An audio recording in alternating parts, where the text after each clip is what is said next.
Welcome to a new video in my home automation series. This topic is not entirely new because a couple of months ago, I think towards the end of August, there was an update to the iHost. It was 3.7.0 to support cameras using ONVIF. I tried it when the news came out and it just wasn't working. So I started asking around and it seems that I had the issue but others didn't have the issue, and I sort of given up on it. But I took the iHost out, I booted up again, there was another firmware update, so we are at 3.8.0 at the moment, and I tested the functionality again and now it is working. So I'm not really sure what was the issue before. But as you can see, I have a camera here, which is actually not a Sonoff camera. And I managed to add it using the ONVIF integration. And you can see this is actually a real-in camera, and I am able to see that without any issues. And previously, before this update, we had support for cameras already, but then the support was using, let me just close this, it was using RTSP, and I mixed it up again, so it is RSTP. So let me show you how it works now with the ONVIF setup. And here I have the my EV-Link application. As you can see, I have the two newest camera added. I have the Slim 2 as well, but for some reason it's not working. I don't know, maybe it's something with a Wi-Fi chip which is broken. It's not coming onto the Wi-Fi. I tried adding it again and it says that it's unable to connect to the Wi-Fi. So maybe it's broken. I'm not really sure. I'll keep playing around with it. But on the other hand, I have the PT2 and I also have the B1P. And as you can see, both of them are here. So one is the outside, one is the outside camera. The other one is the, is the movable pan and tilt camera. And for both of them, there is ONVIF support. Actually, there is ONVIF support for a Slim 2 as well, not the original Sonoff camera. And in order to get that, you have to come here to the settings, so the three dots, and then go down to more settings. And then there is this ONVIF RTSP, and you click on that. And the system is going to ask you for your EV-Link password for some reason. And then you just have to enable this ONVIF RTSP. And then ONVIF is now enabled on these cameras. So let's see how they work. Because if I go back to plus and add device, well, that's just under my face. That's better. So if I click on add device, and then it says, you can add RTSP cameras. So this is how I added the first two cameras, which existed before the ONVIF support. But now it says that Zigbee, Matter, and ONVIF cameras will be detected as well.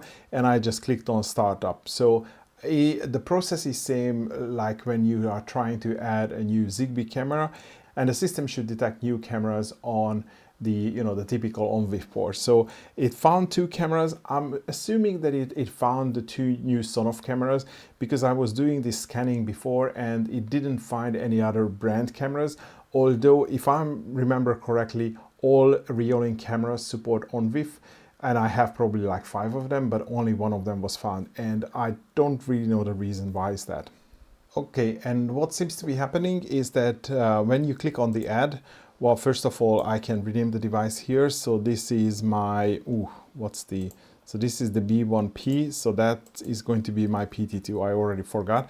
But then you should navigate to the same, the ONVIF settings on the camera that you are trying to set up. And then you can match it by IP address. So you can see this is IP 189 and there's 189 on the phone as well.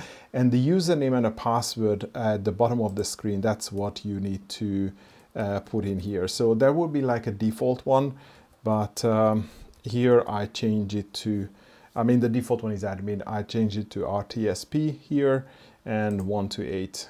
So I do add, and it's going to take a little time. Yeah, and then it connects, and that's done.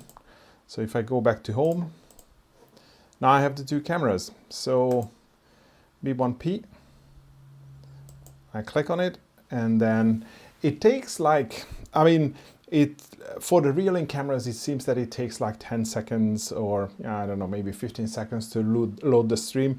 And the Sonoff cameras don't seem to be any faster than that either. So, maybe it takes even longer for that stream to load. Maybe I will go out of the settings if that makes a difference. But Okay, so it was probably about 10 seconds for that to load, and I'm trying to get on the feed for the B1P. I mean, at least the user ID and the password was accepted, so I'm assuming that that one is correct. If I do the camera, and it takes like, well, last time it took that much to load, that's fine. And the PT2, I think it takes roughly about the same time to load the camera feed. Maybe a little bit longer. It would be nice if somehow you can cache it, but I think it's probably like setting up the video stream over ONVIF. It's definitely going to take some time, and maybe it needs to wait until like a full frame in order to display that message, so display the full video. So I'm not really sure why it's a hit and miss to load the stream. I'm also noticing that the CPU load is fairly high. I asked iHost to download some of the updates for some of the Docker images and actually install them. So maybe that's something which is happening in the background. And then you can go to full screen on these. Yeah, if you want to do it on bigger. And then you also have the PTZ options, which obviously works for the PT2, but it wouldn't work for any of my other cameras. And I think there is a third view as well. So there is this view where you can just look at all the different cameras, and you can just quickly, change between them in case they are not grouped at the same place within the, in the device view. And using this icon here on the top right corner, it says Add to Multi-View. You can put multiple cameras into the view as well. So this one is definitely live because I can see the date changing. I mean, I don't have a date changing on the PT2, but if I do the calibration, yeah, that one is live as well. So this is a nice view as well, and probably I can put another camera up here, and that would be like a similar, probably like a similar load time. So these two on the top are ONVIF, and the one here on the bottom are TSP. So yeah, it has no issues, displaying this many. The processor is still doing something, so I'm not really sure about that. And yeah, the B1P is just failing to load the stream. So, go figure. I'm not really sure why this is happening. So this is the following day, and I let the iHost to run through the updates. So I updated all the Docker images because all of them, well, I think most of them was out of date. And I tested it again, and now everything is working. So yesterday the B1P was not loading the stream, but as you can see, it is loading now. The same with the PT2, and also the Reolink camera, which is accessible via ONVIF as well. But yeah, there you go. This is how you install all these different cameras. Since I was mentioning the firmware update in the beginning, I just wanted to say that yeah, so there was a lot of changes in 2.8, but it was mostly optimization and providing support for additional sensors. And this is why I thought, this is why I didn't create a separate video on that.